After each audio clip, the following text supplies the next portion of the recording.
باب السفراء بمدينة الرباط والحافلة المكشوفة التي تنقل أعضاء وطاقم المنتخب الوطني لأقل من 20 سنة للاحتفال رفقة الشعب المغربي بهذا الإنجاز الكبير. كما قلت بعد هذا الإنجاز كل المغاربة أبوا إلا أن يشاركوا أشبال الأطلس بهذا الفوز وأيضا بهذا التتويج الكبير. باب السفراء برمزيته الكبيرة وأيضا بتاريخه العريق يعرف في هذه اللحظات مرور هذه الشحنة المكشوفة التي تحمل أعضاء المنتخب الوطني والطاقم التقني، وفي الجنبات حشود من الجماهير المغربية التي أبت إلا أن تحضر من أجل مشاركة المنتخب الوطني أقل من 20 سنة هذه الفرحة الكبيرة وهذه هذا التتويج العظيم للمنتخب الوطني أقل من 20 سنة. أشبال الأطلس أبطال العالم بالشيلي، وكما قلت فهذه اللحظات هي لحظات تتويج، هي لحظات امتنان، هي لحظات الاعتراف بهذه المجهودات الكبيرة من باب السفراء، البوابة التاريخية التي طالما استقبلت الوفود والملوك والسفراء. ينطلق هذا الموكب موكب من نوع خاص، موكب أبطال عادوا من أقصى قارة يحملون بين أيديهم كأس العالم لأقل من 20 سنة ليعيدوا إلى الذاكرة معنى الانتصار ومعنى الانتماء. أشبال الأطلس أبناء الوطن يسيرون وسط زغاريد وأيضا أهازيج الشعب المغربي وهتافات الشباب، بينما هذه الحافلة تجوب شوارع العاصمة عاصمة الأنوار الرباط.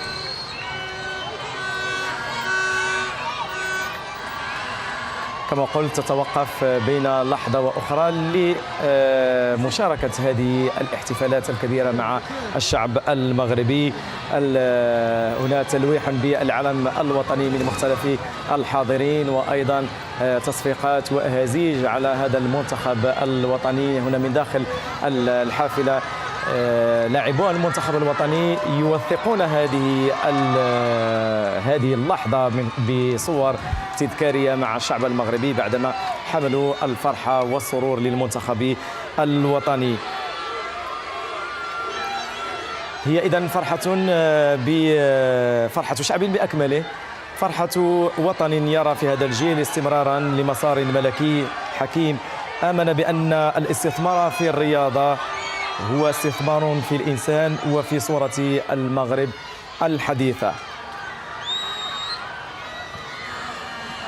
يتواصل هذا الاستقبال الشعبي وهذه الفرحة الشعبية لأشبال الأطلس. دائما أمين تشاركوا معايا التعليق على هذا عشناه مع الاسود في مونديال كتكرر هذه الصور هذو. نعم. وكيكون نفس الاحساس عن الخصو الدارجه. نعم. نعم.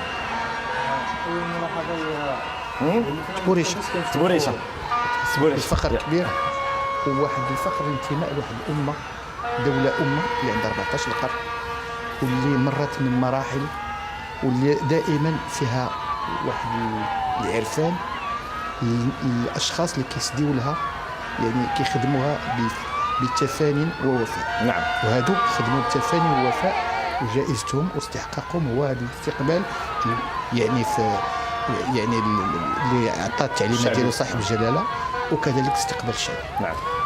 نعم. انا تنشوف بلي داروا استقبالات بحال هكا وداروا حفلات بحال هكا اللي ديما كتشوفوا فين كنشوفوا فرق. شفنا في 2004 شفناها الفرق المغربيه وشفناها المنتخب في قطر، ولكن اول مره اللي كتكون مكتوبه فيها ابطال العالم. ديما كنشوفوا كنلقاو شي حاجه مكتوبه من غير ابطال، كنلقاو تحيه الابطال، ولكن ابطال العالم انا هي اللي جاتني بقيت تنشوف فيها وتنعاود وقت ما تيدار الزوم على البوس تنشوف هذيك ابطال العالم كنعاود نتاكد انني شفتها، لان جوبونس في كاع داكشي اللي شفنا اللي قبل ما عمرها ما كانت مكتوبه لقينا دوزيام بلاص، لقينا فخرونا، لقينا اسود فخر المغاربه، لقينا هادشي كامل. وكما انك تلقى مكتوب ابطال العالم انا كنظن انها اول مره وما غتكونش اخر مره. وهذا حافز للدكتور لا كان جاي ان شاء الله. حافز لكم. هادشي اللي انا كنقول، هادشي اللي حسيت به سي لا شيف دو حطيتي بون راسك تبوريشه وتحطي صافي. انا جو مي اون بلاص اني ان شاء الله في من موالا كان انا في لو بوس انا بحال هكا.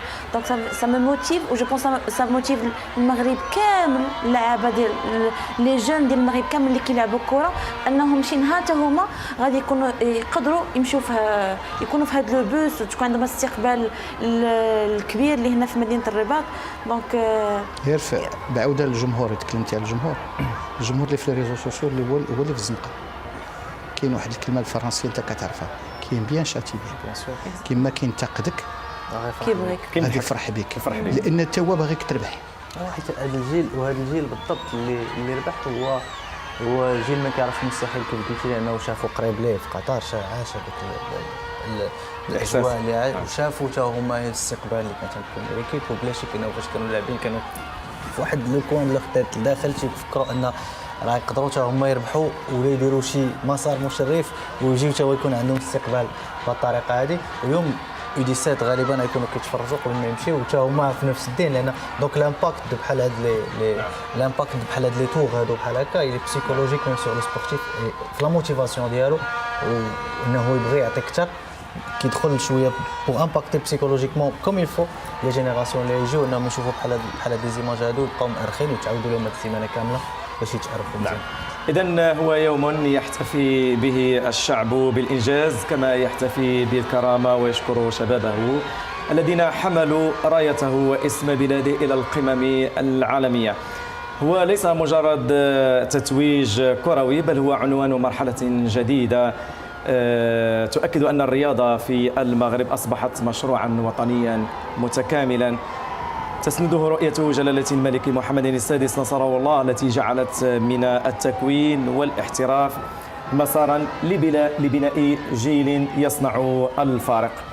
يمر الموكب في رحلة قصيرة على الأرض لكنها طويلة في معناها الرمزي، ورحلة تختصر قصة وطن لا يعرف المستحيل، وجيل أثبت أن الحلم المغربي قادر على أن يرفرف عاليا بين نجوم العالم. هؤلاء نجوم نراهم مباشرة أبهروا العالم وأبهروا كرة القدم العالمية بمستواهم الكبير، بأهدافهم الرائعة وبالفرحة التي حملوها إلى الشعب المغربي، وببطولاتهم التي بقيت راسخة هناك بسانتياغو، بالشيلي العاصمة بشيلي، ببطولة العالم. كما قلت موكب الحافلة المكشوفة للمنتخب الوطني ما زال يتعرف وما زال يشهد هذا الاستقبال الحار للشعب المغربي ولكل المغاربة على هذا الإنجاز الكبير. أمين باقي فيك تبوريشة؟ لا غير كندير واحد الفلاش باك، لان القصه بدات في الشيلي، او كانت يمكن لها تبدا في الشيلي واستمرت في الشيلي. نشرح لك. اول مباراه كبيره لعبها المنتخب المغربي بعد الاستقلال كانت هذيك المباراه ديال اسبانيا اللي كانت بعد ما فزتي بكاس افريقيا الامم بين مزدوجتين، يعني تفوقتي في الاقصائيات الافريقيه وكنتي شامبيون دافريك اوفيسيو ماشي اوفيسيال. لعبتي ماتش مع اسبانيا، فرضوا عليك تلعب باراج مع اسبانيا لقاء سد. اسبانيا جات بالنجوم ديالها، لعب مارسيل سيردان اللي هو دابا مركب مع الخميس، وبالنجوم ديال الريال وديال البارسا وبوشكاس. كان يمكن لهم يمشيو للشيلي، وانا كان يعني كنتفكر بان هذا الجيل هذا باقي فقيه جوج ديال الناس اللي على قيد الحياه، هما عبد الله مالاغا والرياح اللي ماركاو بجوج البرنابيو. نعم. الناس عندهم 85 عام، حلوا عينيهم على الكره مع في ظروف اخرى. اليوم احفادهم مشاو للشيلي وجابوا لقب من دوك الملاعب اللي كان يمكن لهم يلعبوا فيها. وكنظن انها الرساله عندها واحد الرمزيه كبيره، هو انه طال الوقت او قصر بالاراده والعزيمه، اللاعب المغربي اللي هو موهوب الا تاثر وتكون ولقى الارضيه والمناخ المناسب يقدر يحقق الاحلام ديالو والاحلام ديال هذا الشعب اللي كيستنشق كره القدم.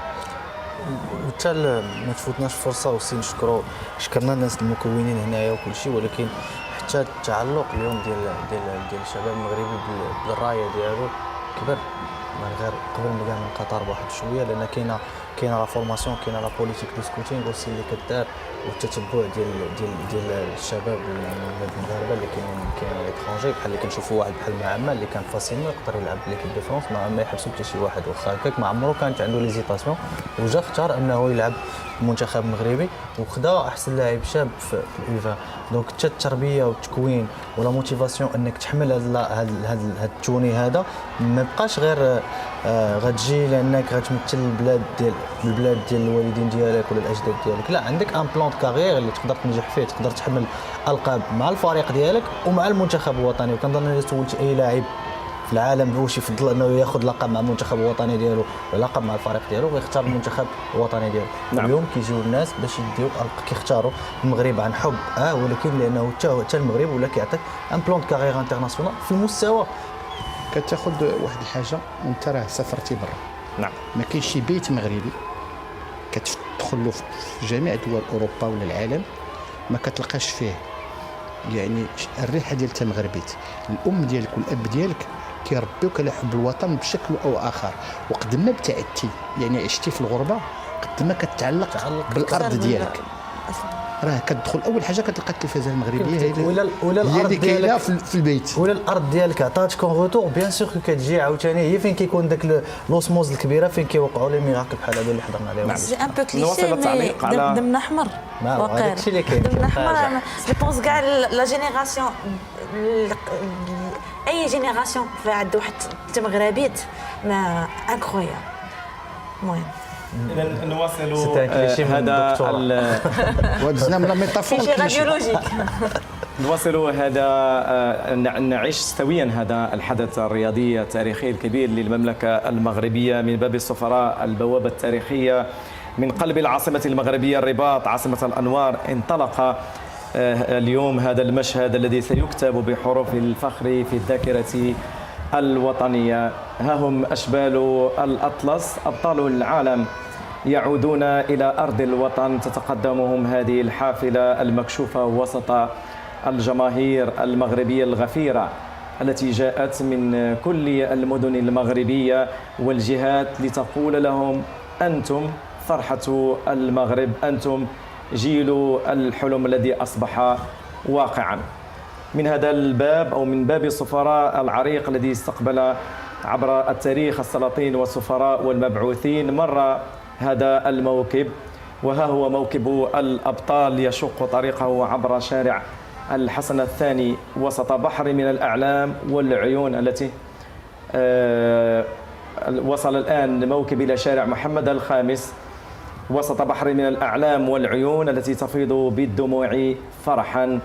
مشهد يختزل 25 سنة من الرؤية الملكية في بناء نهضة كروية شاملة، رؤية جعلت من مراكز التكوين منارة أخرجت هؤلاء الفتيان ليحملوا اسم المغرب عاليا في سماء العالم. فيا له من مغرب متميز اليوم.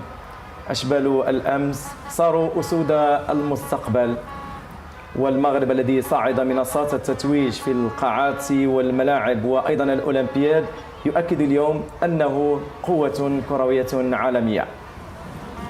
إنها لحظة تتجاوز الرياضة، لحظة تعبير عن الانتماء والعهد والاستمرارية في مسار يقوده جلالة الملك محمد السادس نصره الله نحو مغرب الإنجازات، مغرب الرياضة، المغرب الذي يرفع أحلامه دون حدود.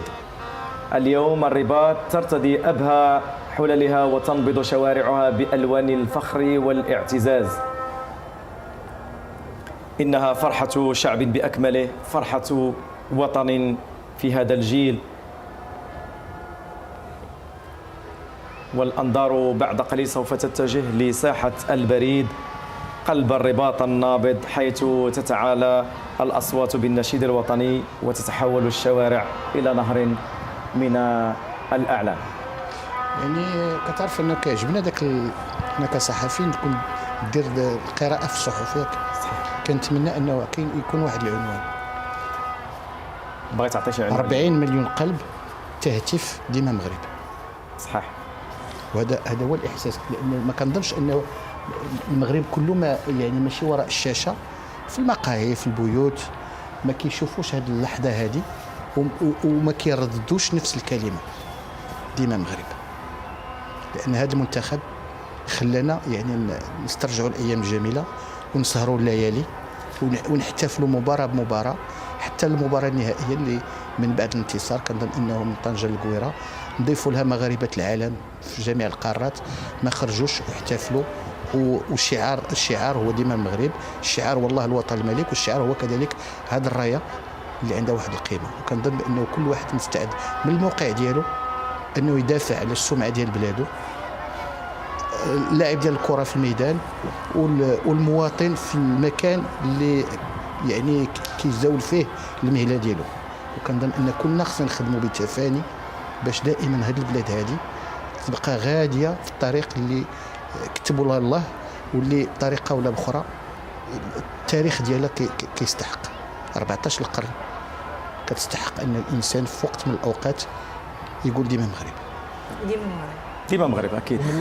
ملي كتشوف جوبونس هذا نفس السيركوي اللي دارت ليكيب بريمير تقريبا هو السيركوي التقليدي، يعني غتخرج من باب السفاره غادي تنزل امام محطه القطار شارع محمد الخامس البرلمان ساعة البريد، وتمشي للشارع الحسن الثاني غتدور على اليمين وتتجه في حسان باش تقطع الواد قنطارة.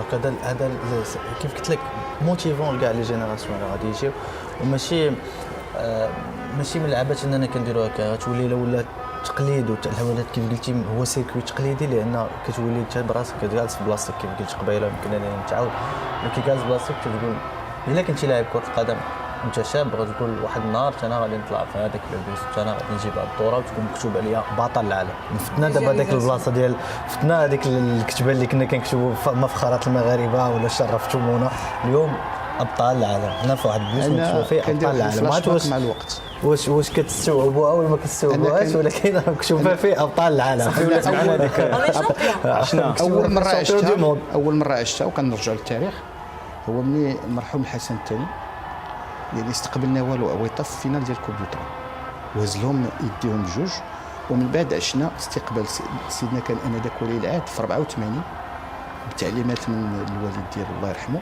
هو ولا مريم استقبلوا نوال عويطه وكان استقبال بحال هكا. كنظن انه هاد يعني الملوك الاسره العلويه دائما عندهم ارتباط بالرياضه والرياضيين، وفي وقت من الاوقات كنحتاجوا نزوجوا بين ما هو استقبال رسمي ملكي او اميري واستقبال شعبي. صحيح. وكنظن انه هذه الصوره هذه هاد الدراري ما عمرهم ما ينساوها بيان سور. وغادي يقولوا حيت هما بنواه ديال 2030 ان شاء الله غيقولوا 2030 ان شاء الله في ملعب الحسن الثاني ان شاء الله غادي نلعبوها نخرجوا منها ونجيبوها ونخرجوا بها الطموح تاعهم غاديش يبقى، الطموح تاعهم غيولي حتى هو كبير بزاف 2030 يخرجوا بها، حيت الا كنتي في التيران ديالك تخرج بها تستناك تما لداخل وتخرج من تما بالتوني ديالك بلا ما تستنى تمشي وتبرد تبقى في الفرحه ديالك. هادشي اللي بغينا حنايا ان شاء الله.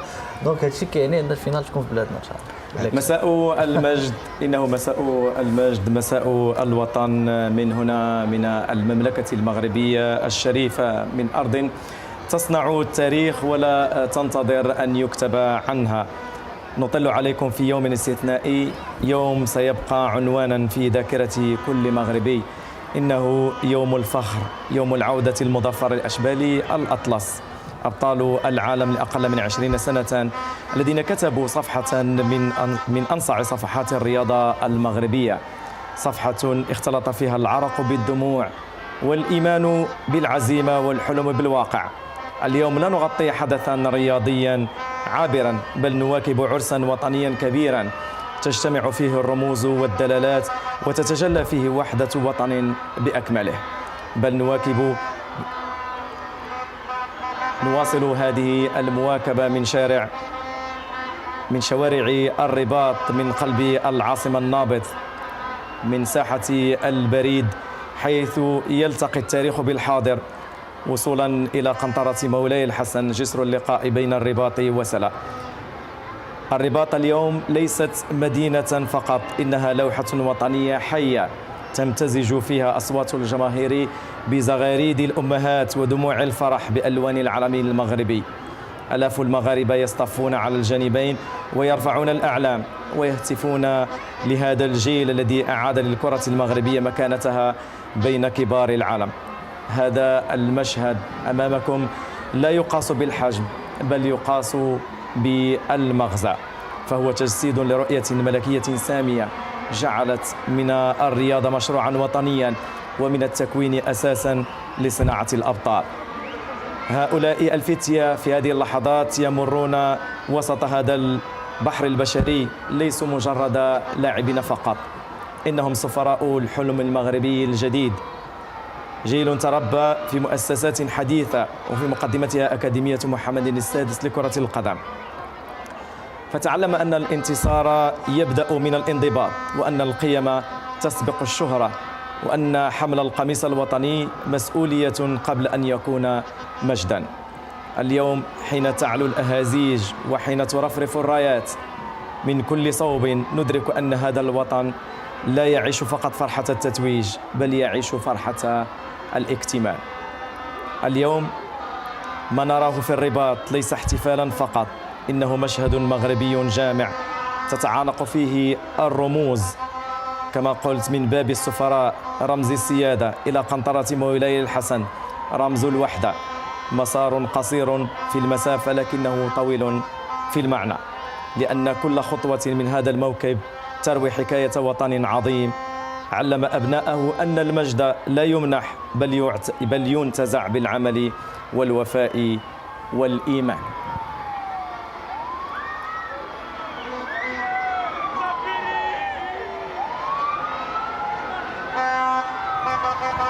هذه الأصداء تصلكم مباشرة من موكب هذه الحافلة، وهذا التماهي بين أشبال الأطلال أبطال العالم، وهذه الرقصات وأيضا التعابير الجسدية بين الجماهير المحتشدة وكل أطقم ولاعبي المنتخب الوطني هو رسالة على أننا على العهد سائرون جميعا وراء جلالة الملك. أمين. كنظن الناس صاحب الجلاله الملك محمد السادس ملي ارسل يعني ديك الرساله اللي كانت في يعني في ليزاسيس دو سبور ديال السخيرات، وضع واحد لابينه واحد خريطه الطريق اللي الامور ديالها واضحه، يعني حط كل مسؤول رياضي او رياضي امام مسؤوليته. هذا هو السؤال كاين اللي يتحملها وكاين اللي ما تحملهاش بالشكل المطلوب. امين. هذا هو السؤال اللي غيتطرح على المشهد الرياضي بشكل عام. ماذا بعد هذا المجد؟ ماذا بعد هذا الانجاز؟ وكل واحد خصو يجاوب عليه من الموقع ديالو. خاص الاستمراريه، والاصعب ماشي هو الوصول للقمه، هو الاستمرار في القمه.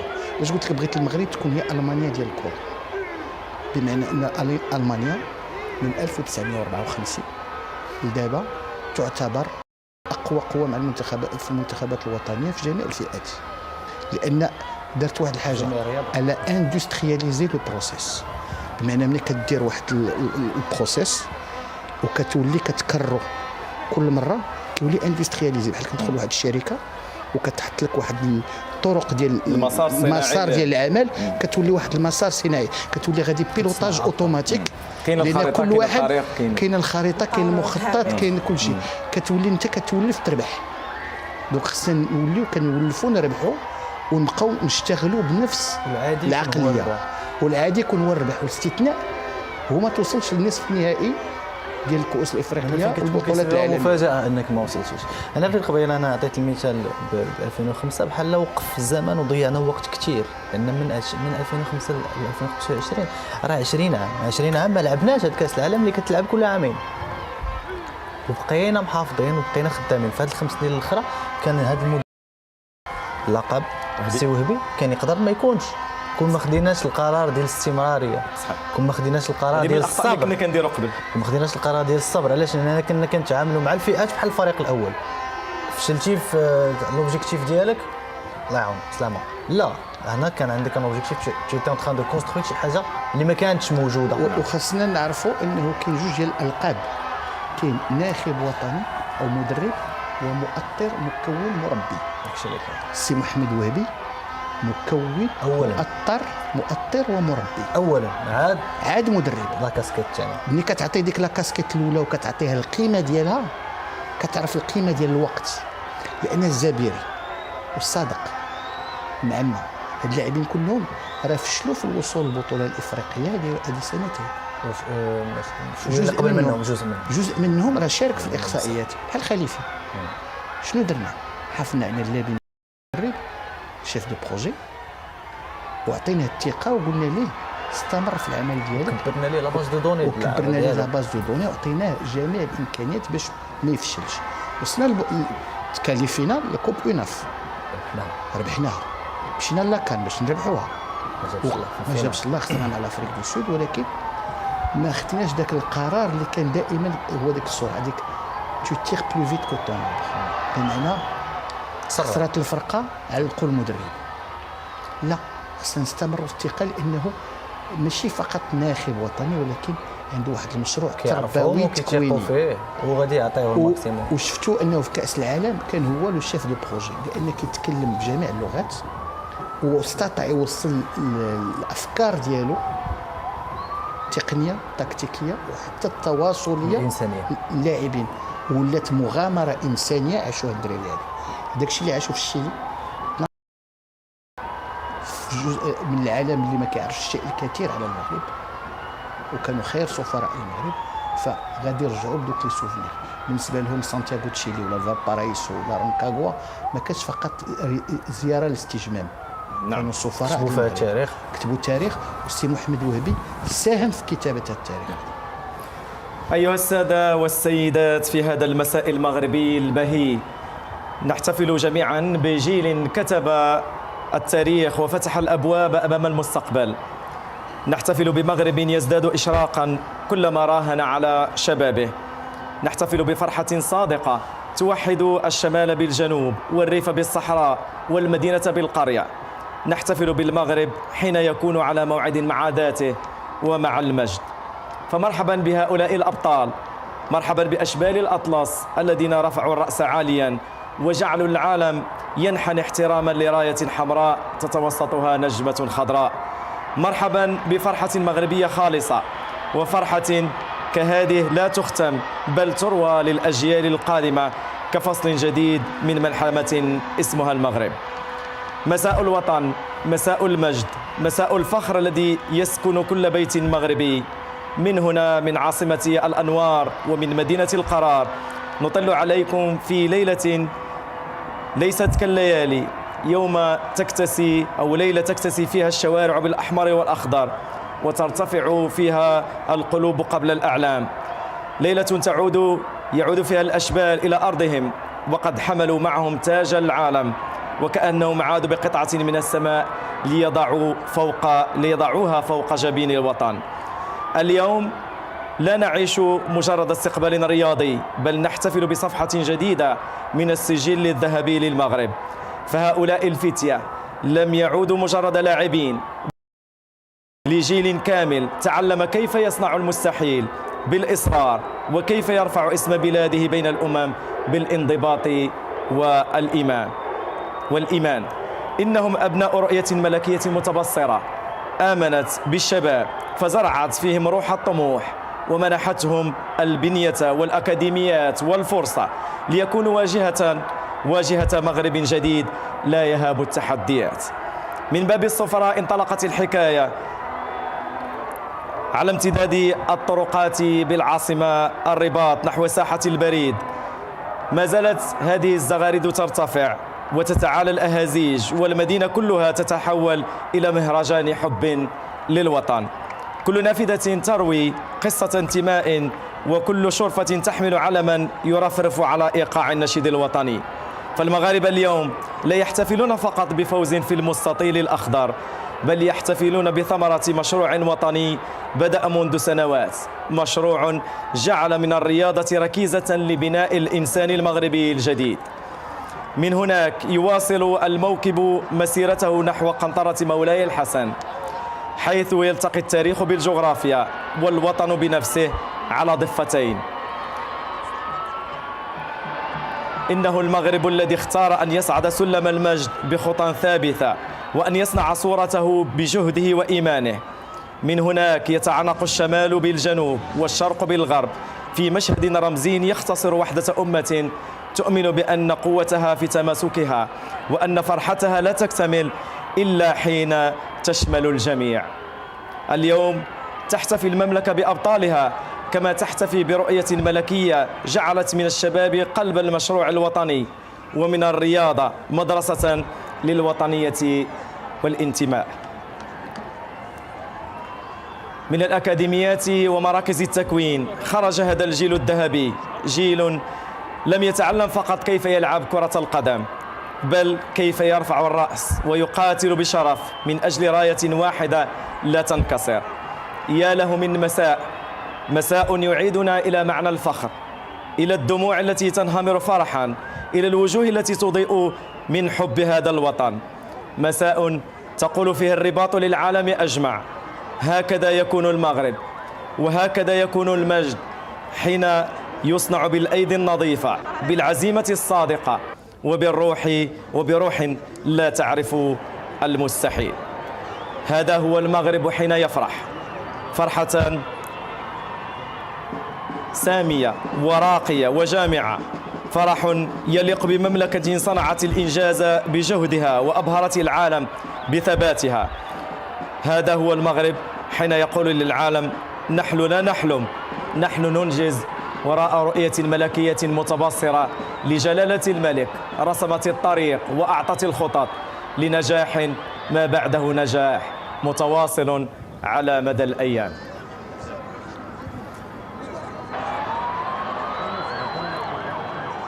شكرا لكل المغاربة، وشكرا لجلالة الملك على هذا الحلم الذي أعطانا، وهذه الطريق التي رسم لنا حتى أصبحنا نعيش هذا الواقع الذي كان حتى ماض قريب حلما كبيرا. شكرا جلالة الملك على هذه الإنجازات وعلى هذه الطريقة التي رسمها لتضيء طريق وسبل كل مواطن مغربي للوصول إلى الرقي، للوصول إلى النجاح الدائم.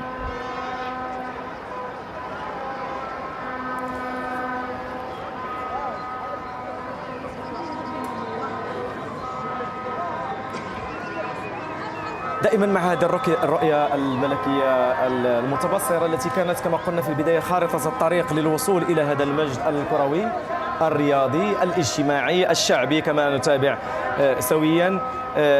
كيف كان لجلالة الملك أن أعطى كل يعني الحلول وكل الخطط للوصول إلى هذه المرتبة المشرفة على المستوى العالمي في مجال كرة القدم؟ أمين.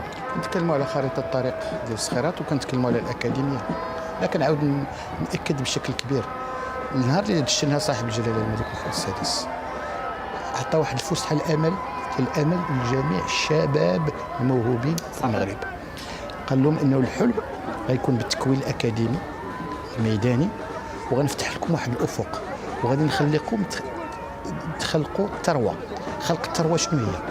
انه طفل غادي يوصل البكالوريا، غادي ياخذ البكالوريا ديالو، غيلعب كرة القدم بشكل موازي، وغادي يستطيع انه في يوم من الايام يلعب في انديه كبرى ويعيش من العرق ديال كرة القدم. فانا كرير لا فالور، وهاد لا فالور غادي تستافد منها البلاد، غتستافد منها الشخص والوسط الاسري ديالو، ولكن غتستافد منها البلاد الا كان موهبه في مجال كره القدم فسيتم المناداة عليه في المنتخبات الوطنيه، وغادي يخلق الاسم ديالو، غادي يكتب الاسم ديال الاسره ديالو بشكل كبير.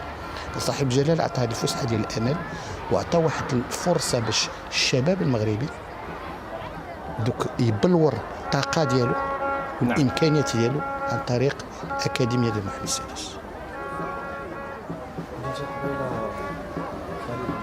واحنا يعني دائما نربط بالصور التي يعني تبعث على الفخر، فخر كل المغاربه، فخرنا نحن جميعا حتى في هذا البلاطو بهذه الصور الرائعه، بهذا الحشد الجماهيري الكبير، بهذا الانجاز الكبير، بهذا المغرب المتجدد، بهذه الصور التي سوف تتناقلها جميع الدول عبر جميع وسائل الاعلام، وايضا حتى عبر مواقع التواصل الاجتماعي. نسيم، قلت لك قبيلتك اليوم في المغرب ما بقيتيش مجبر على انك تمشي تقلب على المجد ولا لا فورماسيون في بلاصه اخرى، سورتو في مجال كره القدم عندك فين تكبر في بلادك. اليوم عندنا الموديل كيماخش هو الاكاديمي موديل اللي خدم. اليوم حنا كنطلبوا من كاع لي وتطلب من كاع لي كلوب انهم ينسخوا الموديل، يديروا نسخه طبق الاصل ديال الموديل اللي ديجا خدم اللي هو ديال الاكاديمي محمد السادس. ملي بالاضافه الى مراكز التكوين ما نساواش امين مراكز التكوين ديال الجامعات. غادي نتكلموا على المركز الوطني لكره القدم والمراكز الجهويه ونضيفوا لها المرحله الثالثه بحال الفوزي. اسمح لي نسيم خديت المرحله الثالثه هو الاتفاقيه اللي وقعت الانديه مع المكتب الشريف للفوسفات باش يتم تعطى ديك الدفعه النوعيه اللي كانت يمكن كتنقص الانديه ديالنا. هي الكوتي فينانسي اللي كان بزاف الانديه تقول لك انهم ما عندهمش اصلا باش لا فورماسيون خصنا نعرفوا انها عندها ثمن ديالها. لاعب كان فورمي ولكن ما كيكونش طالع بلا والو، كيكون خص سان انفستيسمون. ملي كتكون لاعب مثلا بحال الزبيري سان انفستيسمون انك تقريه وتوكلو تريني به وتعطيه امكانيات استرجاع القوه ديالو، امكانيات ديال الخدمه ديالو البدنيه، امكانيات فين يتدرب فين يلعب، امكانيات انك توفر ليه انه يجيو فرق اخرى عالميه يلعب ضدها كل عام تقريبا ولا 3 سنين متابعه في تورنوا ديال الاكاديمي. دونك كتعطي ديك امكانيه النجاح ما غاديش يجي. يقدر يكون لاعب كويري ولاعب موهوب ولكن ما عطيتيش امكانيات يقدر يبقى مستاغني، لان شحال من الموهبه شفناها حبسات الكره. استعملتي واحد الكلمه ديال الاستثمار بيان سور. الانفستيسمون لو روتور ديالو يقدر يرجع في البلاصه، يقدر يكون بعيد يقدر شوية. يتعطل بشكل، ولكن غادي يجي لان الاستثمار في العنصر البشري هو اللي خلى كره القدم المغربيه اليوم كتنطلق. لان بنينا البنيه التحتيه، الحجر كاين ولكن حتى البشر كاين، وجا عن طريق الاكاديميه وعن طريق هذه المراكز الجهويه الوطنيه اللي اليوم كتخدم واحد لا ميثودولوجي اللي خلاتنا اننا كنقارعوا حتى المدارس ديال الكره في العالم.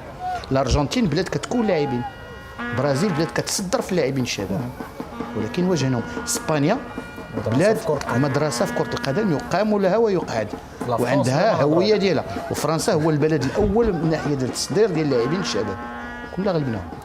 في واحد لاج واحد لا كاتيجوري اللي هما بالنسبه لهم حكومه، لان فاش كتربح الارجنتين خصنا نذكروا الناس انها 6 مرات بطلات العالم في لعبات 8 ديال الفينال، خسرت 2 الثانيه مع المغرب وحده مع البرازيل في 83 الا كنت هذه 83 في مكسيكو، وحده مع البرازيل وحده مع المغرب. دونك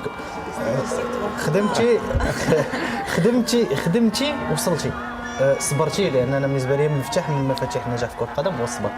مالوغوزمون ملي كيتلاقى الصبر والشغف ديال كره القدم بعض المرات كيوقع واحد لو كونفلي اللي ما كنقدرش كل سيركوي كيوقع. نورمالمون خاصك الصبر في كره القدم، ولكن اللي كيقول كره القدم كيقول شغف. دونك اون فوا كيدخل داك الشغف كيربح الصبر وكيربح العقل، وكيتخادوا بعض المرات قرارات اللي تيكونوا مزروبين ولا شي حاجه اللي ما كيكونوش فورسيمون مزيانين. دونك اليوم ملي صبرتي وخدمتي وعطيتي امكانيه النجاح لهذه المجموعه بالضبط، لان المجموعه كبرات اونصومبل، هاد اللاعبين لعبوا اونصومبل بزاف ديال الوقت، داروا مباريات وديه بزاف بين كانوا مباريات وديه اللي خسروهم بالربعه وخسروا بالخمسه، واخا هكا كيبقاو مجموعين وكيجيو كيلعبوا يبخوني دو بليزير ا فيفر انصومبل.